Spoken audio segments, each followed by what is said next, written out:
ಹರೇ ಶ್ರೀಕೃಷ್ಣ. ಶ್ರೀಮದ್ ಭಗವದ್ಗೀತೆ ಅಧ್ಯಾಯ 13 ಶ್ಲೋಕ 24. ಯಯೇವಂ ವೇತ್ತಿ ಪುರುಷಂ ಪ್ರಕೃತಿಂ ಚ ಗುಣೈಃ ಸಹ ಸರ್ವಥಾ ವರ್ತಮಾನೋಪಿ ನ ಸ ಭೂಯೋಭಿಜಾಯತೆ.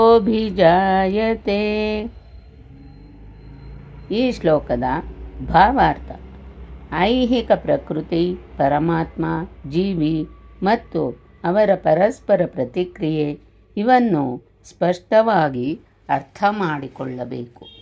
ಇದರಿಂದ ಮನುಷ್ಯನು ಮತ್ತೆ ಈ ಐಹಿಕ ಪ್ರಕೃತಿಗೆ ಹಿಂದಿರುಗುವ ಒತ್ತಾಯವಿಲ್ಲದೆ ಮುಕ್ತನಾಗುವುದಕ್ಕೆ, ಆಧ್ಯಾತ್ಮಿಕ ವಾತಾವರಣಕ್ಕೆ ತಿರುಗಲು ಅರ್ಹನಾಗುತ್ತಾನೆ.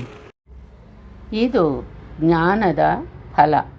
ಜೀವಿಯು ಅಕಸ್ಮಾತ್ತಾಗಿ ಈ ಐಹಿಕ ಅಸ್ತಿತ್ವದಲ್ಲಿ ಬಿದ್ದುಬಿಟ್ಟಿದ್ದಾನೆ ಎನ್ನುವುದನ್ನು ಸ್ಪಷ್ಟವಾಗಿ ಅರ್ಥ ಮಾಡಿಕೊಳ್ಳುವುದು ಜ್ಞಾನದ ಉದ್ದೇಶ.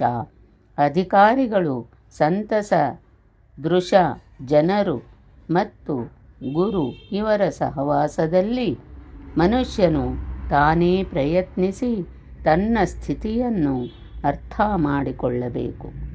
ಆನಂತರ ದೇವೋತ್ತಮ ಪುರುಷನು ವಿವರಿಸಿದಂತೆ ಭಗವದ್ಗೀತೆಯನ್ನು ಅರ್ಥ ಮಾಡಿಕೊಂಡು ಆಧ್ಯಾತ್ಮಿಕ ಪ್ರಜ್ಞೆಗೆ ಅಥವಾ ಕೃಷ್ಣ ಪ್ರಜ್ಞೆಗೆ ಹಿಂದಿರುಗಬೇಕು. ಆಗ ಆತನು ಮತ್ತೆ ಈ ಐಹಿಕ ಅಸ್ತಿತ್ವಕ್ಕೆ ಬರುವುದಿಲ್ಲ ಎನ್ನುವುದು ನಿಶ್ಚಯ. ಆತನು ನಿತ್ಯ ಜ್ಞಾನಾನಂದದ ಬದುಕಿಗಾಗಿ ದಿವ್ಯಲೋಕಕ್ಕೆ ಸ್ಥಳಾಂತರ ಹೊಂದುವನು.